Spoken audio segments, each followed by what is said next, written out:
Kalian pernah nggak sih pas lagi nongkrong atau ngumpul sama para fotografer pada ngomong, L series, L series, L series, L series, ring merah, ring merah, ring merah. Apa sih? Ini pada ngomongin apa sih gitu ya? Ngomongin lensa apa sih? L series ring merah ini? Ya ini. Jadi ini adalah lensa, bisa dibilang jajaran lensa profesional Canon gitulah ya, L series ini. Tapi emang bedanya sama lensa non L series apa sih? Yuk kita bahas di video ini. Hey, what's good everybody? I'm Dava dan selamat datang di video ini teman-teman. Dimana di video ini gua mau bahas tentang lensa L series atau tipe profesionalnya atau lensa full frame-nya Canon nih ya. Nih lensa-lensa ini nih ya. Ini semua adalah lensa L series atau lensa full frame ya untuk kamera Canon. Tapi walaupun ini dibikin untuk kamera-kamera full frame, ini juga bisa dipakai di kamera APS-C. Cuman bakal kena crop factor sebanyak 1.6 kali khusus untuk sistem Canon. Jadi di luar sistem Canon tuh kayak Nikon, Fuji, Sony dan kawan-kawannya itu 1.5 kali aja. Heran aja gitu gue sama Canon, kenapa sih cuman Canon doang yang 1.6 kali? Ya udahlah ya. Jadi crop factor itu maksudnya kalau misalkan kalian pasang di kamera APS-C, terutama lensa L series ini, setiap focal length-nya itu harus dikalikan dengan 1.6. Jadi misalkan 50 mili ditaruh APS-C itu sekitar 80. Ya kurang lebih gitu. Oke, balik ke topik yang kita ngebahas L series nih. Ini lensa apa sih? Red ring ini, lensa ring merah ini yang sering dipakai sama para profesional fotografer atau videografer dan didambakan banget. Emang bedanya sama lensa biasa gitu apa? Oke, kita akan bahas yang pertama dari internal dulu ya. Kita ngomongin optiknya, motor fokusnya. Yang membuat lensa L series ini lebih baik ketimbang lensa non L series itu adalah yang pertama, di dalam lensa L series Canon itu sudah terdapat dua elemen optik yang membuat lensa ini jauh lebih baik ketimbang lensa non L series Canon. Yang pertama adalah fluorite. Fluorite ini teman-teman fungsinya adalah untuk mengurangi chromatic aberration. Chromatic aberration itu biasanya efek bayangan ya. Biasanya kalau di foto ini cekrek gitu. Di bagian yang non fokusnya atau bagian yang out fokusnya seperti di ujung-ujung itu akan terdapat bayangan seperti warna biru, hijau, merah gitu, atau seperti RGB-nya itu terpisah. Kan RGB itu kan red, green, blue yang menyatu menjadi warna putih. Itu biasa chromatic aberration itu seperti ada ngebayang-bayang semacam warna biru merah itu kepisah tuh. Nah, adanya lensa atau optik fluorite ini bisa mengurangi terjadinya chromatic aberration, jadi fotonya lebih bagus. Dan elemen kaca kedua adalah aspheric. Aspheric ini sebenarnya adalah tipe lensa yaitu aspherical lens yang di bagian depannya itu kacanya itu kotak gitu, nggak bulat. Nah, tapi di dalam lensa L series itu juga terdapat beberapa optik aspheric yang berfungsi untuk mengurangi adanya cembung. Biasanya efek cembung ini terdapat di lensa-lensa fisheye atau ultra wide gitu kan. Tapi untuk jajaran L series-nya itu dikurangin sehingga hasil foto atau hasil video dari lensa L series ini itu terlihat lebih datar gitu, lebih lurus, tidak terlalu cekung. Jadi walaupun pakai lensa wide atau ultra wide itu hasilnya ya nggak terlalu cembung gitu, nggak terlalu cekung gitu seperti menggunakan lensa fisheye. Ya karena emang lensa wide bukan lensa fisheye, ada lagi tuh lensa fisheye, beda gitu ya. Jadi adanya elemen kaca aspheric ini membuat hasil fotonya itu lebih datar. Jadi misalkan mau foto grup nih gitu kan, dari ujung ke ujung itu dia rata, nggak cembung ya, nggak belok lah gitu. Jadi rata, itu fungsi dari optik elemen aspheric. Lalu yang berikutnya adalah masalah motor fokus.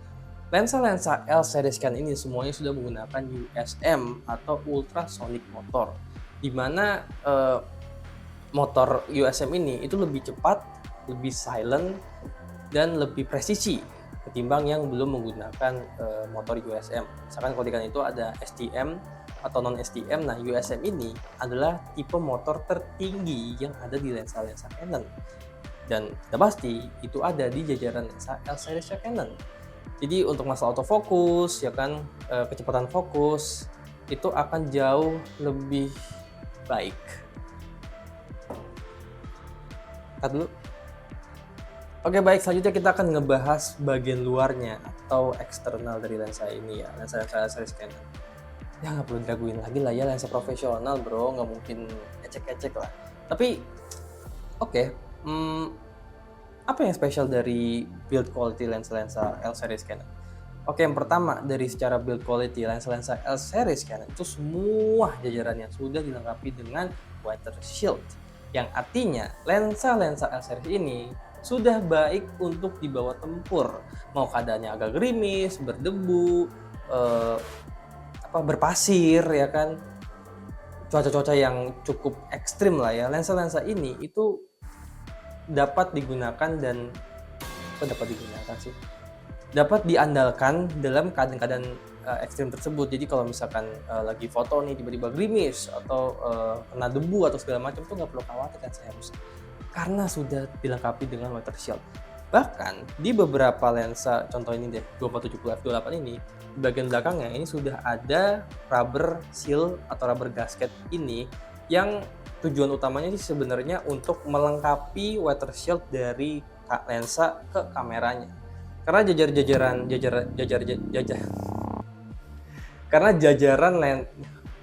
jajaran kamera profesional Canon seperti 6D, 5D, 1DX, 7D itu semua sudah kamera water shield. Ya karena emang tipe profesionalnya gitu kan, 1 digit gitu Canon ya. Jadi dengan adanya rubber seal atau rubber gasket di belakang lensa itu akan melengkapi water shield sistem dari lensa ke kamera, yang dimana di bagian belakang ini kan akan nempel sama mount si kamera ya kan. Dengan adanya si water shield ini, rubber shield ini, itu akan membuat tidak mungkin debu atau air masuk ke sensor, sehingga ya lebih baik gitu kan ya. Karena nggak mau dah lu nggak akan mau debu atau air masuk ke dalam sensor kamera lu, nggak gitu kan. Jangan. Oke. Nah terus juga walaupun ini tetap plastik ya, tapi biasanya di lensa-lensa kayak 70-200 ini walaupun f4 ini tuh dia udah besi nih. Ini yang bikin lensa-lensa L series atau lensa profesional kayaknya tuh lebih berat ya kan. Tapi sebenarnya bukan itu juga sih yang bikin berat. Nanti kita akan bahas tuh kenapa bisa bikin berat ya. Tapi yang jelas untuk build quality-nya sih L series itu udah lebih baik ya, lebih tough ya kan. Oke banget buat diajak tempur gitu. Jadi kalau misalkan lu fotografer sport ya kan, atau fotografer wildlife, pakai lensa L series, jangan yang non L series. Ntar masuk debu nangis, masuk air nangis. Oke, sekarang kita akan bahas hal terakhir yang membuat jajaran lensa L series Canon itu diidam-idamkan, yaitu kita akan membahas soal angka yang ada di lensa tuh yang ini nih, yang 1.4 atau 1/28 atau 1/12 dan lainnya, atau yang bisa dikenal sebagai angka aperture atau bukaan diafragma ya. Itu sebenarnya udah sempat kita bahas, tapi kita akan bahas lagi nanti di video berbeda ya tentang aperture, shutter speed dan kawan-kawannya. Tapi yang jelas lensa-lensa L series itu punya bukaan aperture lebih baik, lebih besar ketimbang lensa non L seriesnya. Ya, terutama untuk yang zoom sih, yang untuk lensa-lensa zoomnya itu diafragmanya atau bukan diafragmanya itu lebih besar ketimbang lensa non L series. Sebagai contoh, misalkan 2470 f28. Ini lensa all around-nya Canon dari focal yang 24 ke 70. Konstan juga sebenarnya di f28, tapi itu akan bahas nanti. Ini kalau kita bandingkan lensa kit deh, misalkan kayak lensa kitnya Canon tuh biasanya 1855 kalau nggak salah. Itu dia angka besarnya, bukan paling besar, itu di 5.6. Ya, angkanya emang gede, tapi semakin gede angkanya, itu bukan semakin kecil. Sementara semakin kecil angkanya, itu bukan semakin besar. Nah, bingung kan lu? Gue juga bingung awalnya, tapi ya kurang lebih begitu. Jadi, di lensa L series seperti 2470 ini, dia bukan diafragmanya lebih lebar di f28. Sementara di lensa kitnya Canon itu, yang 1855, itu dari 3,5 sampai 5,6. Sehingga ya lensa ini punya hasil akhir yang lebih baik, selain bisa bikin foto lebih bokeh dan cahaya masuk lebih banyak, sehingga untuk foto low light atau di keadaan penerangan yang lebih gelap gitu atau di malam hari ya lensa kit ini lebih baik gitu. Dan tadi kan juga sempat singgung soal constant aperture. Apa tuh bang constant aperture? Jadi ya seperti contoh lensa 2470 f28 ini juga kan, Ini lensa zoom dari 24 ke 70. 24, 70. Nah, dari focal yang 24 sampai 70, dia tetap di angka f/28. Ya, jadi kalau misalkan kan sudah setting semuanya pas nih di aperture f/28, kalian mau zoom in out, mau zoom in, zoom out, zoom in, itu nggak perlu khawatir settingannya berubah karena semua settingannya sama gitu, karena ya dari lensanya sendiri bukaannya sudah constant di f/2.8 gitu. Nah, ini juga yang membuat lensa L series terutama yang pas aperture itu berat karena ya constant aperture gitu, bukan diafragmanya nggak berubah gitu. Jadi elemen-elemen di dalam lensanya itu lebih kompleks untuk memungkinkan si aperture ini, bukan diafragma ini nggak berubah saat mau zoom in ataupun zoom out. Ya, kurang lebih begitu. Tapi walaupun begitu teman-teman, walaupun begitu, ntar ada yang komplain nih, "Ah bang, itu ada tuh 100-400 ya kan, itu variable aperture bang, gimana 70-300 L series Canon juga kayaknya itu bukannya berubah tuh bang." Yes, tapi perlu digarisbawahi, lensa-lensa itu punya range focal length ya, atau focal length dari yang terwide sampai tertele itu panjang banget, kayak 70-300 bro. 70 ke 300, lensa ini aja 70-200, ini sampai 300. Itu kalau misalkan constant, let's say constant f4, mau seberat apa lensanya? Pasti akan berat. Ini aja yang versi f/28-nya aja 70-200 berat bro, ini aja f4 aja lebih berat gitu loh. Gimana misalkan 70-200, 70-300 f4, pasti akan lebih berat lagi, akan lebih kompleks lagi, dan akan lebih mahal lagi. Jadi untuk mensiasati itu ya kan, dibikinlah lensanya tidak constant aperture alias variable aperture. Tapi walaupun begitu, dibandingkan sama lensa-lensa non L series Canon, itu jauh lebih baik sih yang 70-300 atau 100-400-nya gitu, terutama untuk yang kebutuhan wildlife atau sport ya kan, itu lebih oke lah. Terus untuk di jajaran fixnya, kayak misalkan 50 mili f1.2, 85 mili f1.4, itu bukannya lebih gede lagi gitu. Kayak misalkan lensa yang dipakai di kamera ini aja itu 50 mili f1.8, cuman 1.8 aperture-nya. Yang L series ini 1.2, lebih bokeh, lebih cerah lagi gitu kan, cahaya masuk lebih banyak, bukan diafragma lebih lebar lagi, ya nggak sih? Iya. Dan sekali lagi, semua jajaran lensa kan itu autofocusnya kenceng, motornya udah cukup silent ya kan, karena USM juga, jadi udah bisa diandalkan lah untuk semua kebutuhan fotografi atau videografi lo. Kalau pakai lensa L series, nggak perlu khawatir sih. Gitu aja kan? Oke guys, mungkin itu aja sih yang bisa gue bagiin soal lensa L series dari Canon ya kan. Sebelum penutupan, gue mau memberikan gambaran nih, misalkan teman-teman sekarang pengen nabung ya kan, atau pengen nyiapin budget buat beli lensa L series, kira-kira harganya berapa sih? Kita ngomongin L series itu banyak nih jenisnya, ada yang f4, f/28, ada yang constant, ada yang variable. Tapi kita ngomongin yang basic aja gitu, dari focal length standar di 17 atau 16 sampai 200 mili. Biasanya tuh kalau di dunia kamera itu, atau dunia fotografi atau videografi, ada namanya Holy Trinity lens yang berisi wide, all round, sama tele, yaitu dari misalkan kalau di f4-nya itu ada 1740, ada 2470 f4, dan 70-200 f4. Ini jajaran f4-nya itu semua rata-rata di harga 4-5 jutaan bekas. Tapi nggak usah khawatir, L series walaupun bekas masih bagus gitu kan. Jangan beli baru lah, beli baru mahal bro, udah beli bekas saja, masih banyak yang bagus kok, ya kan? Nah, itu f4. Kalau f/28 itu akan sedikit lebih mahal.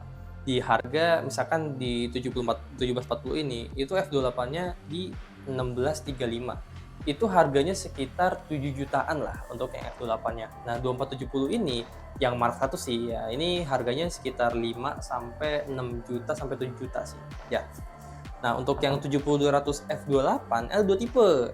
Ada yang IS ataupun non IS. Kalau yang kita yang bilangnya murah aja ya, itu juga harganya kurang lebih di 8 juta, 7 juta, paling mahal 9 juta lah yang non IS. Sih, setara kan gitu kan. Ya, mungkin sebegitulah gambaran kalau dari segi masuk banget emang. Ya, kurang lebih itu adalah gambaran dari lensa harga lensa L series Canon ya. Jadi kalau misalkan teman-teman pengen beli L series nih kan, ya siapin aja budget sekitar 4 sampai 8 juta lah kurang lebih segitu. Ya, udah gitu aja sih dari gua ya. Mmm, ya oke, mungkin kurang lebih begitu ya penjelasan tentang L-series atau lensa profesional Canon. Jadi kalau misalkan lu, pengen gitu ya harganya udah gue sebutin, dan kalau tanya kenapa, ya gue juga sebutin tadi ya kan, mulai dari build quality-nya, kualitas kacanya, autofocus-nya, dan lain-lainnya, ya itu kan udah profesional banget lah gitu kalau misalkan lu udah mulai, dapat duit, dapat penghasilan. Udah mulai berpenghasilan lah, pokoknya udah menghasilkan dari dunia fotografi atau videografi, ya segeralah gitu upgrade ke lensa L-series. Seperti kami sudah L-series semua. Lalalala. Ya mungkin itu aja guys dari gua. Jangan lupa like, terus komen nih, penting banget komen ya untuk ngasih saran kira-kira konten apa sih yang baiknya kita bikin gitu, karena kita juga agak stuck nih. Jadi ayo kasih kami saran, mungkin tutorial atau ngebahas apa, komen aja di bawah. Dan kalau ngerasa video seperti ini sangat bermanfaat, ya di-share lah ke teman-teman lainnya agar mereka nonton juga. Dan kalau misalkan kalian suka dengan gaya video seperti ini atau video-video seperti ini, subscribe channel CRD Crew, karena kita kedepannya juga akan membahas putar kamera, tutorial, dan lainnya. So, ya itu aja dari gua. Nama gue Dava, and I'll see you guys next time. Peace.